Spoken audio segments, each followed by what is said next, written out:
Sib Pusentu? Sib Pusentu? Garrick's laughter echoed off the glass walls of his corner office, bouncing around me like razor blades. You want a 10% raise after what? 12 years? That's... He couldn't even finish his sentence before another wave of laughter shook his shoulders. I stood frozen, clutching my portfolio of achievements, the tangible proof of my value. The 60-page document containing every algorithm, every process improvement, every late night I'd sacrificed while he collected bonuses large enough to buy vacation homes. The system I designed cut delivery times in half, I said, my voice smaller than I wanted it to be. The Eastwood account alone.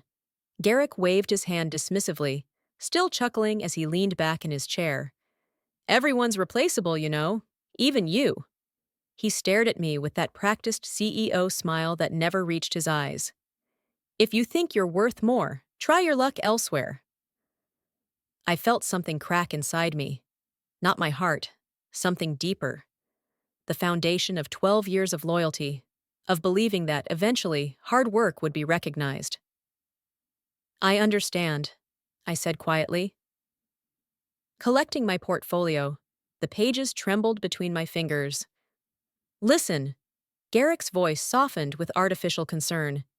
You're good at what you do, but you're a back office function. The board doesn't even know your name. That's just business. That's when I knew exactly what I would do. I'm Ivy, by the way, 34 years old, supply chain algorithm specialist, and until that moment, pathologically afraid of conflict.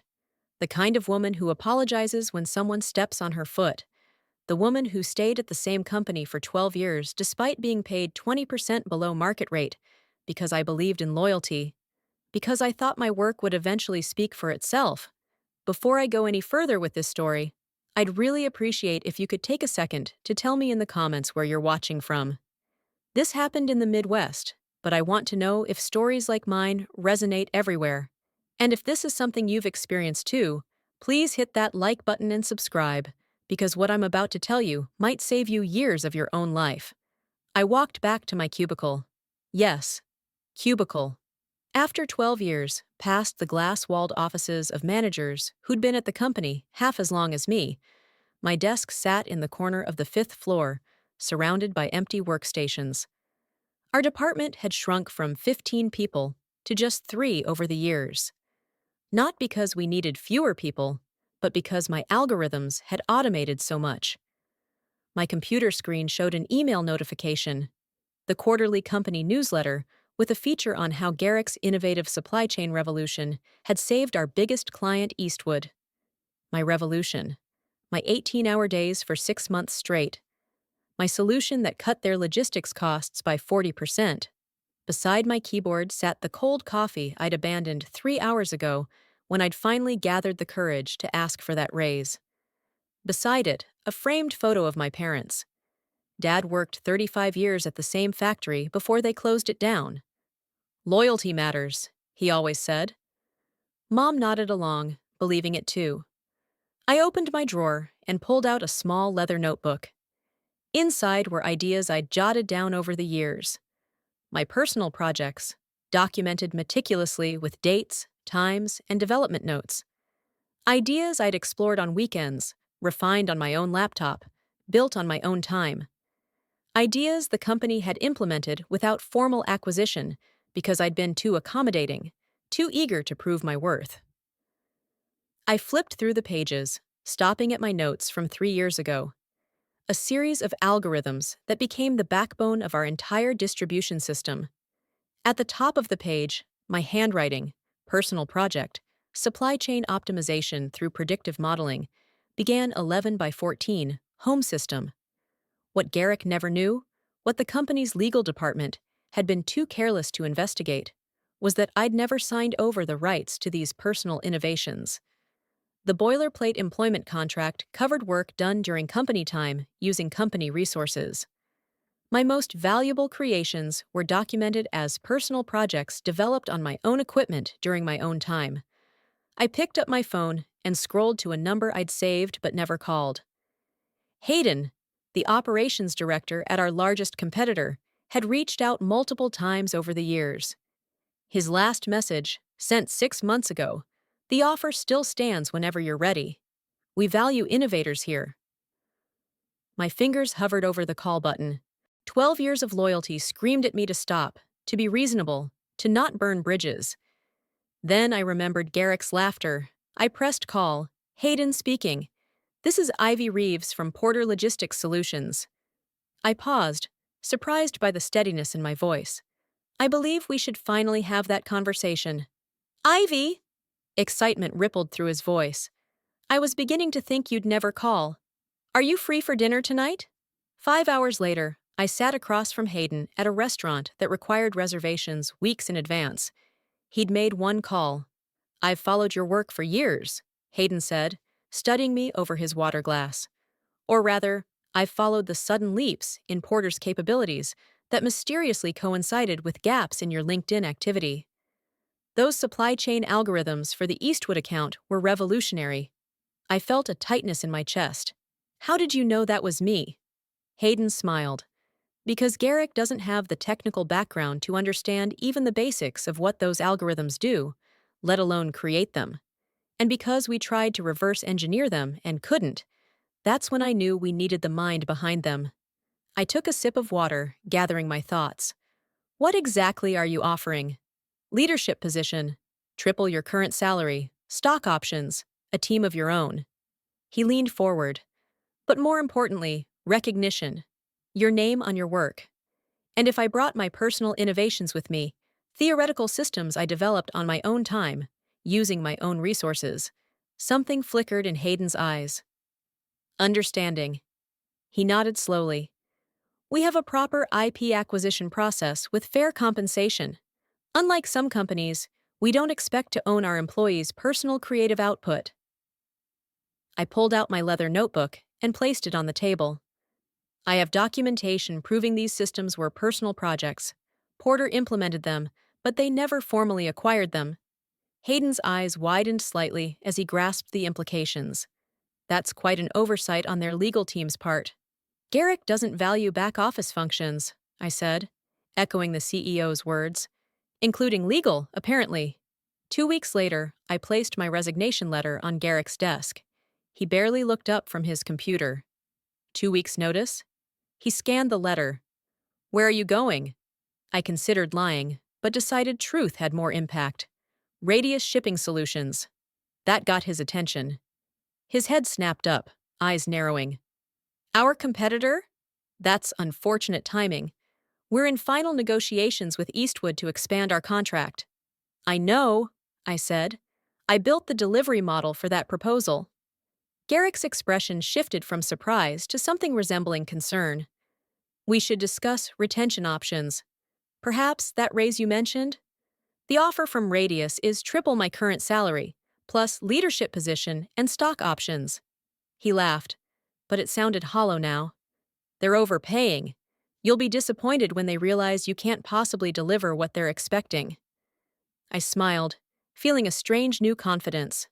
We'll see. My last 2 weeks were oddly peaceful.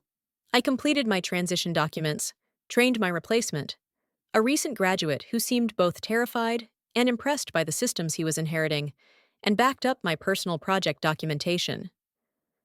I also made copies of all emails where I'd shared my personal innovations with the company without formal transfer of ownership.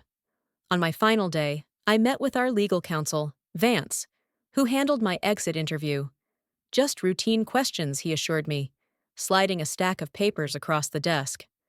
Standard non-compete confidentiality agreements, affirmation that you're not taking company property. I reviewed the documents carefully. I'm not signing the non-compete. Vance blinked. It's standard procedure. It wasn't in my original employment contract, and I'm not agreeing to it now. I met his gaze steadily. And regarding company property, I'm not taking anything that belongs to Porter. I am, however, taking my personal intellectual property that was never formally acquired by the company. What personal property? Vance's forehead creased. I opened my notebook, showing him my dated entries. These algorithms and systems were developed on my personal time, using my personal resources. Porter implemented them, but never completed any IP acquisition process. I have the documentation to prove it. Vance's expression changed as he flipped through my notebook, recognition dawning. These are, these are the core systems we use for everything. I finished for him. Yes. He stared at me, then at the notebook. I need to make some calls. Of course, I said, closing the notebook and standing up. But my employment ends today, and my personal property leaves with me. I walked out of Porter's Glass headquarters for the last time at 5:17 p.m. on a Friday. By Monday morning, I was sitting in my new corner office at Radius, explaining to my team of 5 algorithm specialists, my team, how we were going to revolutionize the industry. 6 weeks later, the first implementation of my systems went live at Radius. Delivery times dropped by 30%. Operating costs fell by 25%. Our sales team approached Eastwood with data showing we could outperform Porter's best metrics by a significant margin.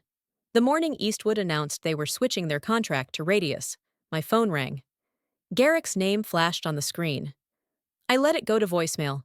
He called 3 more times before leaving a message. Ivy, this is Garrick. We need to talk immediately about consulting opportunities. Porter is prepared to offer a substantial compensation package. Please call me back as soon as possible. I saved the message, but didn't return the call. 2 days later, Garrick was waiting beside my car in the Radius parking garage. This is inappropriate, I said, keeping my distance. You've put 300 jobs at risk, he said, his voice low and urgent. Porter is facing a crisis because of what you took. I didn't take anything that belonged to Porter, I replied calmly. I took my personal intellectual property that Porter used without proper acquisition. Nobody will believe that. It looks like corporate espionage.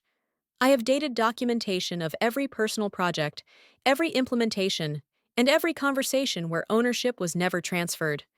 Your legal team never did their job, and you never valued mine enough to care. Garrick stepped closer, desperation evident in his eyes. Name your price. Whatever Radius is paying, we'll double it. I thought about those 12 years, about sitting in my cubicle while he took credit for my work, about the laughter when I asked for a modest raise after saving the company millions. You once told me everyone's replaceable, I said quietly. Even me. I'm just following your business advice. The following quarter, Porter's stock fell 62%. They laid off 200 employees. The news articles described it as a catastrophic loss of technical capability and mysterious deterioration of their award-winning logistics systems. Garrick resigned under pressure from the board. I watched the announcement from my office while finalizing the implementation plans for 3 new major clients who had switched from Porter to Radius. Then came the lawsuit. Porter sued me for theft of intellectual property. Their case collapsed when my documentation proved I had developed the core algorithms as personal projects. The judge dismissed the case, noting that Porter had failed to secure proper ownership of the innovations they had implemented. The morning after the case was dismissed, I received a visitor at Radius. Garrick, looking nothing like the confident CEO who had laughed at me months earlier. You destroyed everything, he said, standing in my office doorway. No, I corrected him. You did that when you decided some people were disposable. Those people who lost their jobs, they weren't just statistics. They had families, mortgages. I felt the weight of his words, the moral complexity of what had happened. I know. That's why Radius has hired 57 former Porter employees in the last 3 months. People who weren't responsible for your decisions shouldn't suffer for them. Garrick stared at me, searching for something in my expression. You planned all of this? No, I simply stopped allowing myself to be undervalued. I met his gaze directly. You could have prevented this entire situation with a 10% raise and basic respect. He left without another word. I watched through my office window as he crossed the parking lot, shoulders hunched, former CEO of what had once been the industry leader. That evening, I received an email from Eastwood's procurement director. The implementation exceeded our expectations. Delivery times are 40% better than our previous provider. The board has approved expanding our contract with Radius. I forwarded it to Hayden with a simple note. This is just the beginning. My name now appears on the algorithm patents.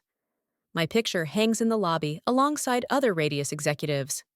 My team has grown to 15 people, including many former Porter employees who now receive the recognition and compensation they deserve. Sometimes I think about those who lost their jobs at Porter and couldn't find new positions. The collateral damage of Garrick's arrogance. It's the weight I carry, the knowledge that justice for one person can mean hardship for others, who were simply in the wrong place. But I also think about that moment in Garrick's office, when he laughed at my request for basic fairness after years of loyalty. How many others had he treated the same way?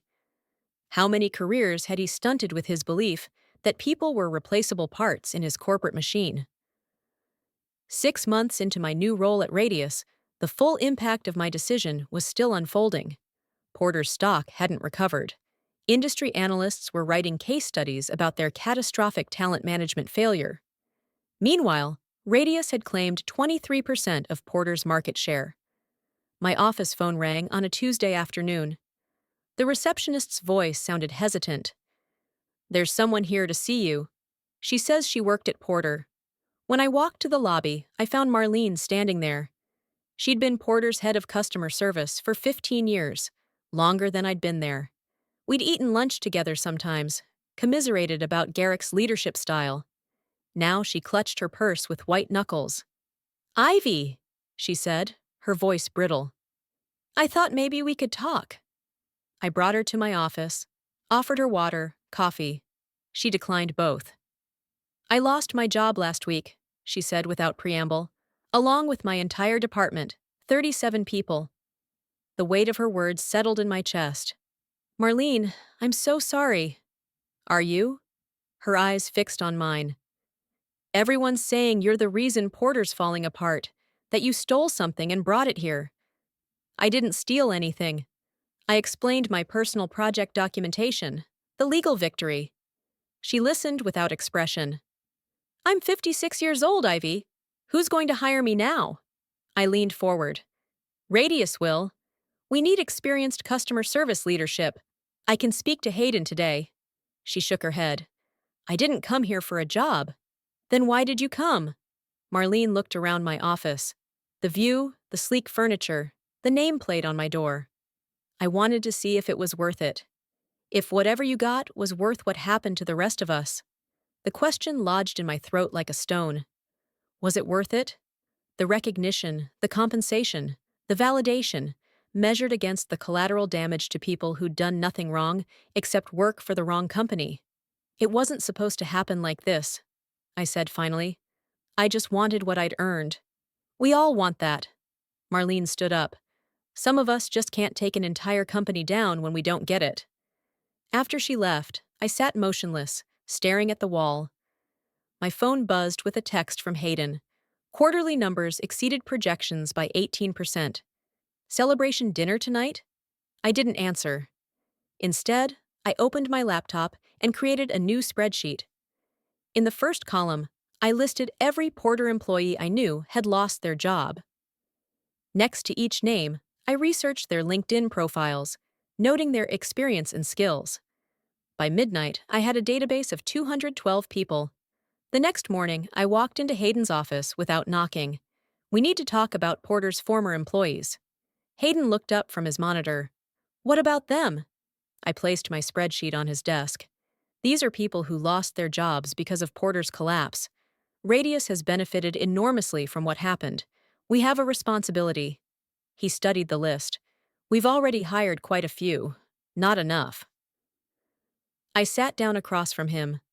"I want to propose a formal recruitment initiative targeting Porter's displaced workers. And for those we can't hire directly, I want to fund placement services and training programs." Hayden leaned back in his chair, studying me. "That's an expensive proposition for people who don't work for us. It's an investment in our reputation and our future," I countered. "And it's the right thing to do." After a long moment, he nodded. "Draft the proposal. I'll take it to the board." 3 weeks later, Operation Rebound launched. Radius committed to interviewing every qualified former Porter employee. We partnered with 3 training companies to offer skills updates for those needing transition assistance. For employees nearing retirement, we created part-time consulting opportunities. The industry took notice. Business journals wrote about Radius's innovative approach to competitor displacement. Applications to our open positions increased by 300%. Clients mentioned our corporate responsibility during sales meetings. Marlene called me the day after the program was announced. "Was this your doing?" "Yes," I admitted. "Would you reconsider coming to Radius?" A pause. "Maybe. As a consultant, not an employee. I'm too old to start over completely. We need your expertise. Name your terms." 2 days later, she was setting up in an office down the hall from mine. Not everyone was as receptive. Jason, Porter's former operations manager, refused my call. Patrice from accounting sent a scathing email about loyalty and betrayal. I saved it in a folder labeled Consequences, my growing collection of reminders that revenge is never as clean as it seems in movies. 8 months after I left Porter, I received an unexpected email from Vance, their former legal counsel. "Meeting for coffee? There's something you should know." We met at a small cafe halfway between our offices. Vance had aged visibly, new lines around his eyes, gray hair at his temples that hadn't been there before. "I was let go last month," he said, stirring his coffee. "Part of the latest round of cuts." "I'm sorry," I said, and meant it. "Radius is hiring legal." He shook his head. "That's not why I wanted to talk. It's about your algorithms, your documentation." I tensed. The court already ruled on that. "I know, and they ruled correctly." Vance leaned closer. "But there's something you don't know. After you first mentioned your personal projects in the exit interview, I went to Garrick immediately, told him we needed to investigate your claims before taking any action." "And?" He showed me emails. "From 3 years ago, you had actually sent him detailed explanations of your algorithms, asking if the company wanted to formally acquire them. You even suggested fair compensation terms." My coffee cup froze halfway to my lips. "I don't remember that." "You CC'd me on them. I found them in our archive during the legal preparation. Garrick had replied to you, dismissing the need for formal acquisition. Said something like, 'Just implement it if it works. We'll sort out the details later.' He knew? All this time?" Vance nodded. "He knew exactly what you had created, that you had documented it as personal work, and that the company never properly acquired it. When you left and Radius started implementing your systems, he came to legal demanding we sue you, despite knowing he had no case. I told him that, showed him his own emails. He ordered me to proceed anyway." Vance sipped his coffee. "That's when I knew Porter deserved what was happening." I sat back, processing this revelation. "Why are you telling me this now?" "Because I want you to know something important." Vance met my eyes. "What happened to Porter wasn't just about you taking your intellectual property elsewhere. It was about years of systemic arrogance. Garrick didn't just undervalue you, he did it to everyone. Legal, operations, customer service. He treated the entire company like replaceable parts. And now those parts are working elsewhere," I said softly. "Exactly. Your algorithms were brilliant, but Porter wouldn't have collapsed if Garrick had built a company that could withstand losing one person. He didn't just lose you. He lost the loyalty and institutional knowledge of hundreds of people who felt exactly as you did." I thought about this on my drive back to Radius. My revenge hadn't destroyed Porter. It had simply revealed what was already broken. That evening, I received another call from Garrick. I almost sent it to voicemail from habit, then decided to answer. "Ivy." His voice sounded rough, tired. "I'm calling to apologize. Of all the things I'd expected, this wasn't one of them. I'm listening. I knew about your personal projects. I knew you documented them properly, I thought." He paused. "I thought you were too loyal to ever leave, so it didn't matter. You misjudged me. I misjudged everything." The admission seemed to cost him. "The board removed me completely yesterday. Porter's filing for Chapter 11 next week. Bankruptcy. I hadn't expected things to go that far. I'm sorry about the employees. That's why I'm calling. There's a final board meeting tomorrow. They're deciding severance packages. I want to recommend your Radius program for our remaining staff.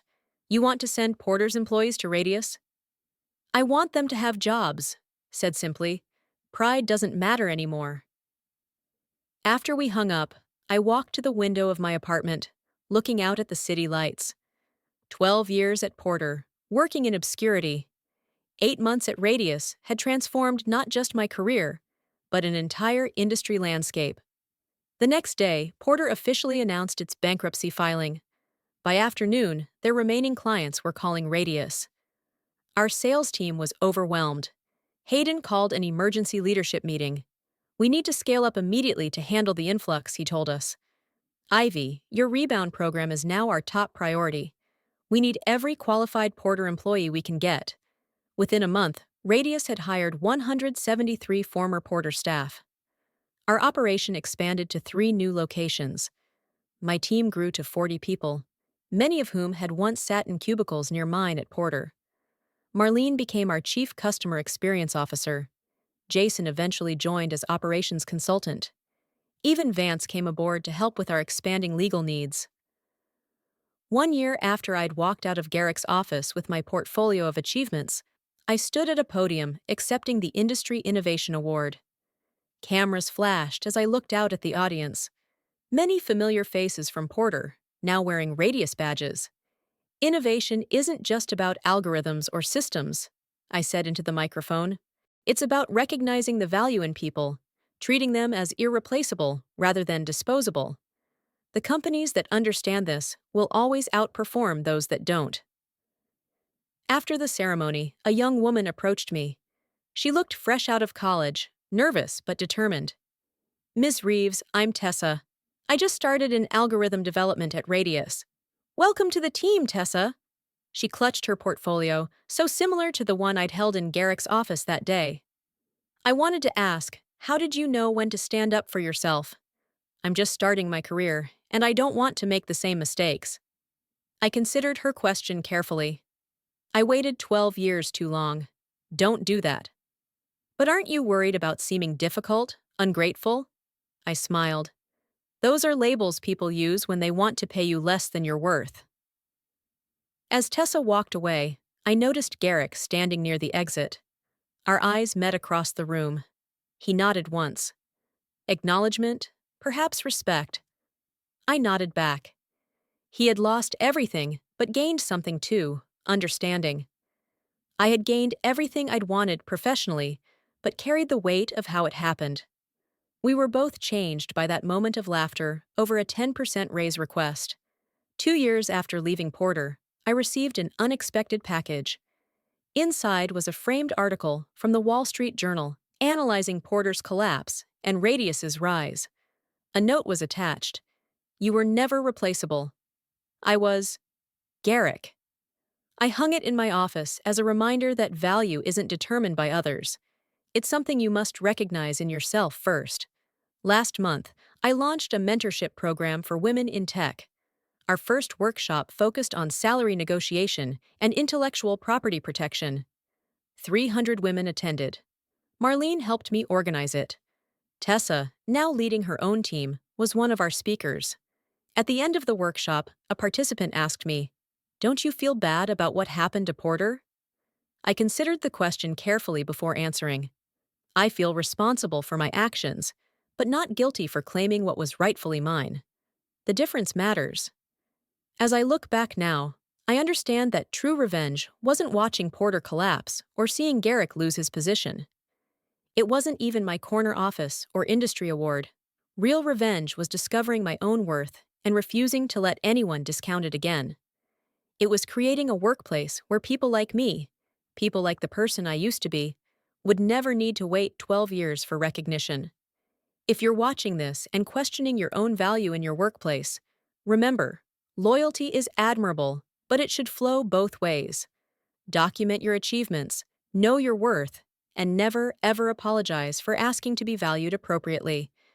The algorithms I created were complex, But the lesson was simple. No one determines your value but you.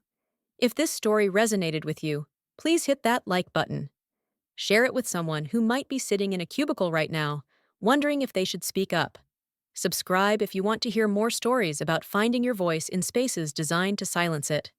And leave a comment letting me know if you've ever had to make a similar choice between loyalty and self-worth. Because sometimes the most powerful thing we can do is simply refuse to be replaceable.